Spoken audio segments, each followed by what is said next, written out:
सतगुरुओं की बख्शी हुई फतेह की सांझ करें। वाहिगुरु जी का खालसा, वाहिगुरु जी की फतेह। आज हम सभी भगत रविदास जी के जन्म उत्सव को मनाने के लिए एकत्रित हुए हैं। आप सभी को भक्त रविदास जी के जन्म उत्सव की बहुत बहुत बधाई हो। भक्त रविदास एक बहुत क्रांतिकारी और इनकलाबी भगत हुए हैं। ध्यान देना, ये जो भगत शब्द है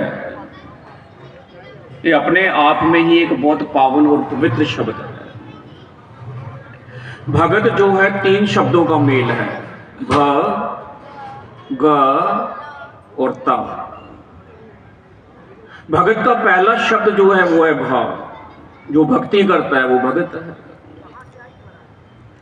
और भक्त रविदास ने केवल भक्ति नहीं की, संसार में भक्ति करने वाले, परमात्मा की इबादत करने वाले बेअंत लोग हैं, पर भक्त रविदास ने प्रेमा भक्ति की, वैराग में आके परमात्मा का सिमरन और बंदगी की है। और केवल बंदगी नहीं की, परमात्मा को पाया भी। आपका जीवन बिल्कुल वैराग से भरा हुआ था। और ध्यान देना, वैराग सिमरन साधना की पहली पौड़ी है। जिस इंसान के अंदर वैराग नहीं होएगा वो कभी भी परमात्मा की बंदगी नहीं करेगा, सिमरन साधना की दुनिया की ओर नहीं जाएगा। अब भक्त रविदास के जीवन में इतना वैराग क्यों आया? क्योंकि जिस समय भक्त रविदास जी का जन्म हिंदुस्तान की काशी धरती पे हुआ, हिंदुस्तान का समाज चार वर्ण में बैठा हुआ था, ब्राह्मण, क्षत्रिय, शूद्र और वैश्य। और जो शूद्र थे उनको हर अधिकार से वंचित रखा गया था। शूद्र का काम केवल और केवल मैला और गंदगी धोना, मरे हुए जानवरों को उठाना या उनका चमड़ा उतार के चमड़ा का काम करना। ना वो शिक्षा ग्रहण कर सकते थे, ना वो परमात्मा की इबादत कर सकते थे। लोग शूद्र की परछाई से भी नफरत करते थे। ऐसे समय में भक्त रविदास जी का जन्म हुआ। और जिस समय भक्त रविदास थोड़े बड़े हुए, थोड़ी दूर पे एक मंदिर था। तो भक्त रविदास ने देखा कि लोग मंदिर में जाके परमात्मा की इबादत करते हैं, तो मैं मंदिर में क्यों नहीं जा सकता? जैसे ये इंसान है वैसे तो मैं भी इंसान हूं। ये परमात्मा की इबादत कर सकते हैं, मंदिर में जा सकते हैं, लोग हमसे नफरत क्यों करते हैं? हम क्यों नहीं परमात्मा की बंदगी कर सकते? हम क्यों मंदिर में नहीं जा सकते? कहते एक दिन इतने वैराग में आ गए कि मन में आया कि आज मैं मंदिर में जाके देखता हूं क्या होगा। कहते मन में एक शक्ति, एक दृढ़ निष्ठा लेके आप चले और मंदिर की 2 सीढ़ी चढ़े। जैसे ही मंदिर की 2 सीढ़ी चढ़े, वहां पे हल्ला मच गया, शूद्र आ गया, शूद्र आ गया, मंदिर अपवित्र हो गया। बड़ी जात वालों ने भक्त रविदास को धक्के मारे और भक्त रविदास मंदिर के सामने जाके गिर गए। जिस समय भक्त रविदास के कान पे ये आवाज गई कि एक शूद्र आया और मंदिर अपवित्र हो गया, तो भक्त रविदास के होठों पे मुस्कान आ गई। कहने लगे, मैंने तो सुना था जो मंदिर में जाता है वो पवित्र हो जाता है, मैंने तो ये पहली बार ही सुना कि कोई मंदिर को भी अपवित्र कर सकता है। कहने लगे, मैं ऐसे मंदिर को नहीं मानता। मन में इतना वैराग पैदा हुआ कि उन्होंने कहा, मैं इस शरीर को मंदिर बनाऊंगा और इसके अंदर ही परमात्मा का बसा करूंगा। फिर आप जी ने परमात्मा की बंदगी करी, परमात्मा की इबादत करी और ऐसी इबादत करी कि परमात्मा का अनुभव भी प्रकाश हुआ। और ध्यान देना, जिस समय परमात्मा का अनुभव प्रकाश हुआ, परमात्मा की इबादत की, तो लोगों ने जो ऊंची जात वाले थे, जिन्होंने भगत रविदास जी का तिरस्कार किया था, उनको भक्त रविदास जी के चरणों में आके झुकना पड़ा। और जिस समय ऊंची जात वाले पंडित और ब्राह्मण को भी अपने चरणों में जिस समय भक्त रविदास ने झुकते हुए देखा, तो उनके हाथ शुक्राने से जुड़ गए और उनके अंदर से एक नाद निकला कि ऐसी लाल तुझ बिन कौन करे, गरीब निवाज गुसैया मेरा माथे छतर करे। अब भक्त रविदास ने जी हमें समझाया, जैसा ही हो जाता है। भक्त रविदास ने परमात्मा की बंदगी करी और बंदगी करते करते परमात्मा का अनुभव हुआ। और जिस समय परमात्मा का अनुभव हुआ, अंदर से ये नाद निकला कि तो ही मोही, मोही तो ही अंतर कैसा, अब तेरे और मेरे में अंतर नहीं रहा। इस प्रकार परमात्मा की भजन और बंदगी करी। दूसरा अक्षर भगत का गा है। गा का मतलब ज्ञान, परमात्मा का अनुभवी ज्ञान। देखिए, परमात्मा का अनुभवी ज्ञान होना अलग बात है और किताबी ज्ञान होना अलग बात है। हम सब परमात्मा की बात करते हैं, अभी भी हम रब की बात करने के लिए यहाँ पे इकट्ठे हुए हैं। ध्यान देना, भक्त रविदास, जो हम संसार से लोग जुड़े हुए हैं, कहते जब परमात्मा से जुड़े तो एक भरे बाजार में गए, बाजार की सबसे बड़ी मंडी में, वहाँ पे बैलगड्ढे, जिसको टांडा भी कहा जाता है उस समय, बैलगाड़ियाँ, बड़े बड़े लोग, कपड़े लाद रहे हैं व्यापारी, राशन लादा जा रहा है, फल फ्रूट लादे जा रहे हैं। कहते हैं भगत रविदास बीच जाके बाजार में खड़े हो गए और आवाज दी, कोवड़ जारू राम को। कहने लगे, आप में कोई ऐसा भी है जो परमात्मा के नाम का वाणिज्य व्यापार करता है? सारे हंस पड़े, कहने लगे भगत रविदास, या माया का व्यापार होता है, परमात्मा के नाम का व्यापार नहीं होता। कहते भक्त रविदास उदास हो गए कि आज माया ही सब कुछ हो गई, आज पदार्थ ही सब कुछ हो गए। तो परमात्मा का होका दिया कि कोवड़ जारू राम को मेरा टांडा ला दिया जाए। कोई है जो मेरे इस शरीर रूपी टांडे को परमात्मा के नाम से भर दे। और भगत रविदास जी ने फिर परमात्मा का होका दिया कि जुड़ो रब से, जो रब का होता है रब उसका हो जाता है। बहुत गहरी बात है, जो परमात्मा का होता है परमात्मा उसका हो जाता है। और जीवन का मनोरथ परमात्मा की प्राप्ति करना ही है। आप और हम सब परमात्मा की बात करते हैं, पर हमने परमात्मा को देखा नहीं। आप और हमारे में से किसी ने भी, कोई बिरला होगा जिसको परमात्मा का अनुभव हो, मैं उसके चरणों में नमन करता हूँ। पर आप और हम सब किताबी बातें करते हैं, ये परमात्मा ने बनाया है जी, सब कुछ परमात्मा के हुक्म में हो रहा है, पर हमने परमात्मा को देखा नहीं। ध्यान देना, आस्तिक भी परमात्मा की बात करता है और नास्तिक भी परमात्मा की बात करता है। नास्तिक कहता है परमात्मा नहीं है, देखा तो उसने भी नहीं। आस्तिक कहता है परमात्मा है, देखा तो उसने भी नहीं है। जिसने देखा, किसने देखा? भक्त रविदास ने देखा, और जैसा देखा वैसे अपने शब्दों में फिर सामने जो अनुभव किया। आप ध्यान देना, एक दीवे से अनेक दीवे प्रकाशित किए जा सकते हैं, पर कब? जब एक दीवा प्रकाशमान हो, एक दीवा जलता हो, बहुत सारे दीवे बुझे हुए हो, पर आप एक जलते हुए दिए से अनेक दिए जला सकते हैं। पर सारे दिए बुझे हों तो कहाँ से प्रकाश आएगा? भक्त रविदास के अंदर वो परमात्मा की ज्योत थी, और इसलिए उन्होंने फिर आवाज दी कि परमात्मा से जुड़ो। और जब आप परमात्मा से जुड़ोगे जो जिंदगी का मनोरथ, जिंदगी का मकसद है, तो आपके अंदर परमात्मा का निर्मल ज्ञान हुआ। वो 40 शब्द अनंतनाथ, जो परमात्मा को देखा वैसे बयान किया। इसलिए गुरु नानक साहब जी ने भगत रविदास जी के 40 शब्द अपनी वाणी के साथ में संग्रह कर लिए। ये बहुत बड़ी बात है। आप ध्यान देना कि जिस समय गुरु अर्जन साहब, गुरु ग्रंथ साहब जी की संपादना कर रहे थे, आप जी ने 15 भक्तों की वाणी गुरु ग्रंथ साहब में दर्ज की, जिसमें भगत रविदास भी हैं, भगत कबीर जी भी हैं, भगत नामदेव जी भी हैं, भगत धन्ना भी हैं, भगत सैन भी हैं, और भी भगत हैं।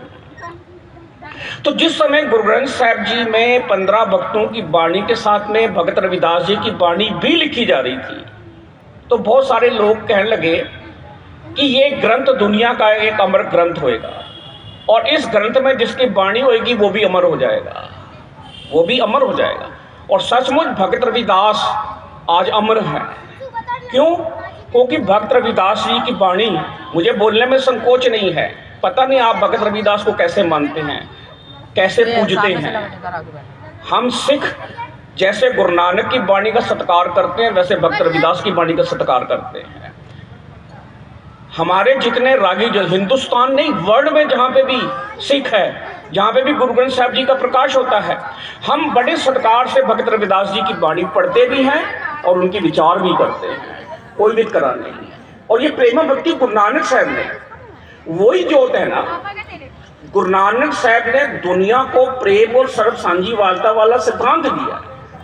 गुरु नानक साहब जी ने कहा कि नीचा अंदर नीच जात, नीची हूँ अत नीच, नानक तिनके संग साथ बड़े सो क्या रीस, जिथे नीच संभालियन तिथे नदर तेरी बख्शीश। कहते जिनको तुम नीचा बोलते हो ना, तो कोई नीचे से भी नीचे से भी नीचा हो, मैं उसके साथ हूँ। और जो उनके साथ खड़ा होता है परमात्मा की बंदगी होती है। नानक तिनके संग साथ बढ़िया सो क्या रीस। तो जिस समय गुरु ग्रंथ साहब जी की संपादना की, उस समय आदि ग्रंथ कहते थे। कहते बहुत सारे लोग आए कि हमारी वाणी भी गुरु ग्रंथ साहब में लिख लो। गुरु साहब जी ने कहा अपनी अपनी वाणी सुनाओ। जब उन्होंने सुनाई तो गुरु नानक साहब जी ने कहा, गुरु अर्जन साहब जी ने, ये कविता है, ये अनुभवी प्रकाश नहीं है। जो परमात्मा से मिला, परमात्मा का अनुभव ज्ञान हुआ, वो 40 शब्द में जैसे परमात्मा का अनुभव हुआ, दुनिया को वो अनुभव दिया। इसलिए वो 40 शब्द, उसके अंदर एक ज्योत है, और उस शब्द को जब हम पढ़ते हैं, उसके विचार करते हैं, हमारे अंदर भी परमात्मा की ज्योत पैदा होती है। और इस करके आप ध्यान देना, भक्त रविदास जिस समय परमात्मा की बंदगी की ना, तो कहते हैं ऊंची जात वाला पंडित, चारों वेद पढ़े थे उसने, याद नहीं थे उसको, उसके अंदर बड़ा अहंकार था। उसके मन में आया कि एक शूद्र, एक नीची जात वाला बंदा भगत कैसे बन सकता है, परमात्मा की इबादत कैसे कर सकता है। कहने को उसने चैलेंज किया, उसने ढिंडोरा दिया कि मैं भक्त रविदास से शास्त्रार्थ करना चाहता हूँ, अगर ये परमात्मा के बारे में कुछ जानते हैं तो मेरे से विचार कर ले। कहते हैं लोगों ने भक्त रविदास जी को जाके कहा कि वो आपसे शास्त्रार्थ करना चाहता है, आपको चैलेंज कर रहा है। भक्त रविदास मुस्कुरा उठे, अंदर प्रेम था ना, अंदर वैराग था। क्या लगे, बुला के लाओ उसको। कहते वो पंडित आया, दूर बैठ गया, दूर बैठ के कहने लगा मैंने आपसे शास्त्रार्थ करना है। तो भक्त रविदास जी मुस्कुरा पड़े, कहने लगे आप आए, आपका सत्कार है, स्वागत है, पर मेरा एक सवाल है, आपने किस बात में बारे में बात करनी है, किस चीज का शास्त्रार्थ करना है। कहने लगे उस ब्रह्म का, उस परमात्मा का। भगत रविदास ने कहा मेरे एक सवाल का जवाब दे दे, फिर मैं तेरे शास्त्रार्थ शुरू करूंगा। उसने बड़े अहंकार से कहा मेरे पास हर सवाल का जवाब है, पूछो तुम्हारा क्या सवाल है। तो भक्त रविदास ने कहा जिस परमात्मा की बात करने आया है उस परमात्मा को पा लिया है। ध्यान देना, एक सवाल, जिस परमात्मा की बात करने आया है उस परमात्मा को पा लिया है। कहते उस पंडित ने बड़े ध्यान से भगत रविदास को देखा, उसको ऐसे लगा कि परमात्मा ही सामने बैठा हुआ पूछ रहा कि तूने परमात्मा को पा लिया है। शर्म से सिर झुक गया, क्या लगा वेद मैंने बड़े पढ़े, परमात्मा के बारे में मैंने बड़ा पढ़ा, बड़ा सुना, लेकिन मैंने परमात्मा को पाया नहीं। तो भक्त रविदास जी ने बात कही, कहने लगे तेरी पढ़ाई, तेरा अहंकार ही जरा है तेरे और परमात्मा के बीच में आ गया। जब हम होते तब तू नहीं, जब तक तेरे अंदर अहंकार है, अहंता और ममता, तब तक तू परमात्मा को नहीं पा सकता।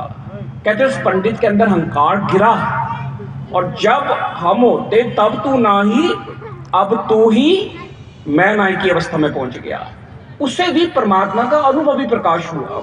तो भगत रविदास जी ने परमात्मा का होकर सारी दुनिया को लौट दिया, और इस करके गुरु अर्जन साहब जी ने भक्त रविदास जी की वाणी को अपने साथ में, सिरलेख में अपनी वाणी के साथ में रला लिया।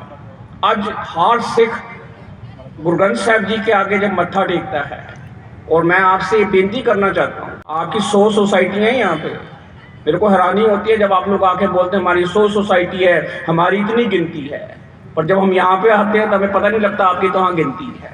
आप बैठिए, आप इकट्ठे होइए, आप भक्त रविदास की बात करिए, नृत्य नहीं करिए, खाली जुलूस में निकालिए। आपके जीवन का मकसद और मेरे जीवन का मकसद भी प्रभु मिलाप है। ये भक्त रविदास कहते हैं, ये भगत कहते हैं कि आओ हम परमात्मा से जुड़े, जो जिंदगी का मनोरथ है। नहीं, भक्त रविदास अपनी वाणी में कहते हैं माटी को पुतरा कैसे नचत है, देखे देखे सुने बोले डोरियो फिरत है, जब कछ पावे तब गर्व करत है, माया गई तब रोन लगत है। कहने लगे मिट्टी का पुतला कैसे नाचता है, जल की भीत, पवन का थंबा, रक्त बूंदता गारा, हाड मास नारी को पंजर पंखी बसे बिचारा, प्राणी क्या मेरा क्या तेरा, जैसे तरवर पंख बसेरा। एक एक शब्द में, एक एक लाइन में इंकलाब है, क्रांति है। जिस समय हम भगत रविदास जी के शब्द को सुरती से और ध्यान से पढ़ते हैं, हमें भी परमात्मा का अनुभव होना शुरू होता है, हमारे अंदर भी प्रेमा भक्ति और वैराग पैदा होता है। तो उनके अंदर निर्मल ज्ञान। आखिरी बात में मर के, क्योंकि समय भी ज़्यादा हो गया है और हमारे को तो गुरु साहब ने वैसे सिखाया कि वक्त विचारे सो बंदा होए। भाई जो वक्त की कदर नहीं करता, वक्त उसकी कभी कदर नहीं करता। और असली बंदा, असली इंसान वो है जो वक्त की कदर करता हो। जिसको वक्त की कदर करने नहीं आती, साहब कहते वो इंसान भी नहीं है, वो इस बंदा कहलाने का योग नहीं है। खैर, भगत का तीसरा शब्द है ता, जो सारे विकारों का त्याग कर देता है, जिसके अंदर अब काम नहीं, क्रोध नहीं, लोभ नहीं, मोह नहीं और अहंकार नहीं। जो परमात्मा जैसा ही हो गया, जैसा परमात्मा वैसे उसका भगत। और भगत रविदास ने ये संदेश दिया। उनकी जिंदगी की एक घटना, फिर मैं अपने विषय को यहीं पे संकोच दूंगा। देखिए, जो जागा हुआ इंसान, भगत जागा हुआ इंसान, परोपकार से, जिसके अंदर प्रेमा भक्ति है, जिसके अंदर वैराग है, हर इंसान को झंझोड़ के रख देता है, जगा के रख देता है। मैं आम तौर पे इस बात की विचार हर जगह रखता हूँ। देखिए, बंदूक से गोली निकाल के किसी को मारो, कोई फर्क पड़ेगा? बंदूक से गोली निकाल लें और किसी को मारें, कोई फर्क नहीं होता। और वही बंदूक की गोली बंदूक के अंदर उतर लेगी, जान निकाल देता है। जिन्होंने परमात्मा को पाया, उनकी रचना में भी ताकत होती है, जिंदगी बदल के रख देते हैं। भक्त रविदास के शब्द आज वही क्रांति लेके दुनिया के अंदर वही पैगाम दे रहे हैं। बस जरूरत है कि हमें समझने की, और जिस दिन हम भगत रविदास को समझ लेंगे, हमारे अंदर भी भक्ति पैदा होगी, हम भी जागे हुए इंसान होंगे। तो भक्त रविदास अपने घर में बैठे हुए थे, कहते एक बंदा आया, उसने दरवाज़ा खोला। जैसे दरवाज़ा खोला, दरवाजे के अंदर आया, दरवाजे के अंदर आया, उसने जोर से दरवाज़ा बंद किया, धड़ाम से। भक्त रविदास देख रहे थे। आगे आया, उसने अपने जूते उतारे, जूते भी पटके जोर से। भक्त रविदास देख रहे थे। कहते आके ना भक्त रविदास के चरणों में झुका, कहने लगा मेरे नमन को स्वीकार करें। भक्त रविदास हंस पड़े, कहने लगे तेरे नमन को हम स्वीकार नहीं कर सकते। तो बड़ा हैरान हुआ। उन्होंने कहा क्यों?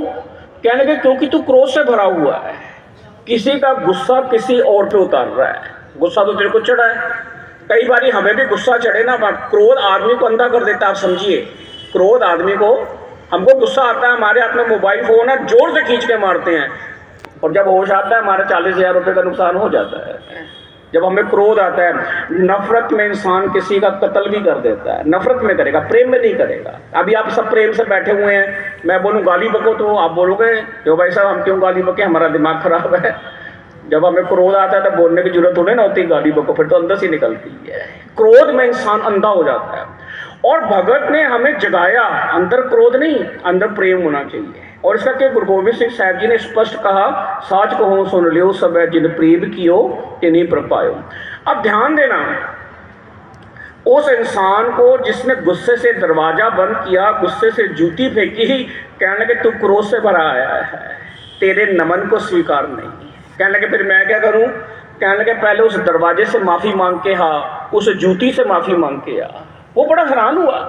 कहने लगा दरवाजा तो निर्जीव है, जूती तो निर्जीव है, मैं जूते और दरवाजे से क्यों माफ़ी मांगूं? तो भगत रविदास ने, देखो जागा हुआ इंसान, भगत के अंदर कितना प्रेम होता है, कितना दर्द, कितना विराग होता है। कहने लगे ये जूती तूने पहनी है ना?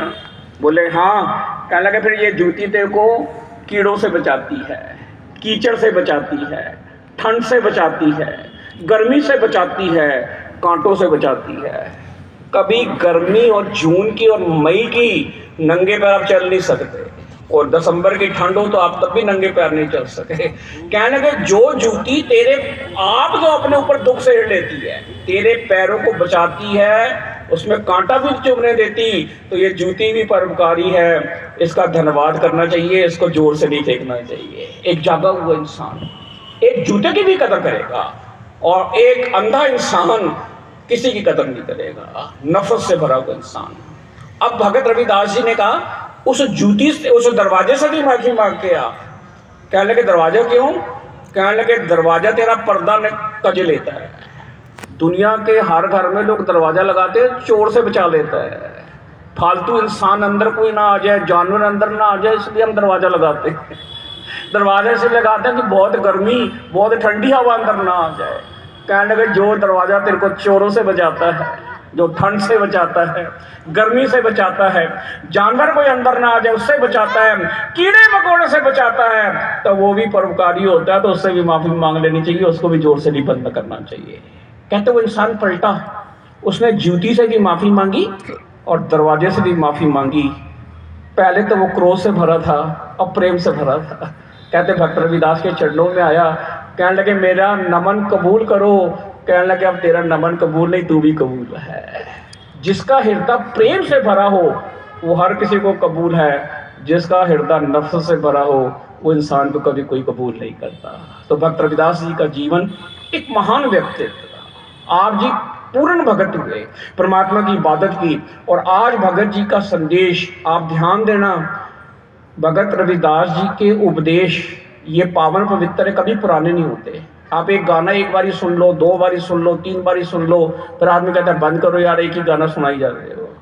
पर आप रोज भगत कबीर फरीद जी का, भगत कबीर जी का, भगत सैन जी का, गुरु नानक साहब जी का, गुरु अंगद साहब जी का शब्द रोज पढ़ो, उतनी मिठास आती है, उतना स्वाद आता है। क्यों? क्योंकि लोग जाने ये गीत हैं, ये तो ब्रह्म की विचार है। सो आज हम सब भगत रविदास जी के प्रकाश उत्सव अर्थात जन्म उत्सव में यहाँ पे इकट्ठे हुए हैं। मेरा आपसे गिला है, मैं पहले भी करके गया था, आप लोग इकट्ठे हो, आपकी इतनी गिनती है, आधा हिंदुस्तान आपसे भरा हुआ है, पर जब प्रोग्राम होते हैं तो आप लोग पता नहीं कहाँ चले जाते हो। आप में नहीं एकता होगी तो और किसमें, कहाँ से एकता किसी में करेंगे। भगत रविदास के नाम पे तो हम मत खराब कर देते हैं। ये वाणी पवित्र आपको पवित्र कर देती है, आपको प्रेमम भक्ति से भर देती है, आपके जीवन में वैराग पैदा कर देती है, और फिर जीवन का यही मनोरथ होता है कि हम परमात्मा से मिल सके, हम और परमात्मा एक हो सके, फिर तो ही मोही हमारी भी बन सके। फिर क्यों होएगा ये लोग सुखिए पर लोग सोहेले, नानक है प्रभ आपे मेले। एक बार फिर आप सबको भगत रविदास जी के जन्म उत्सव की बहुत बहुत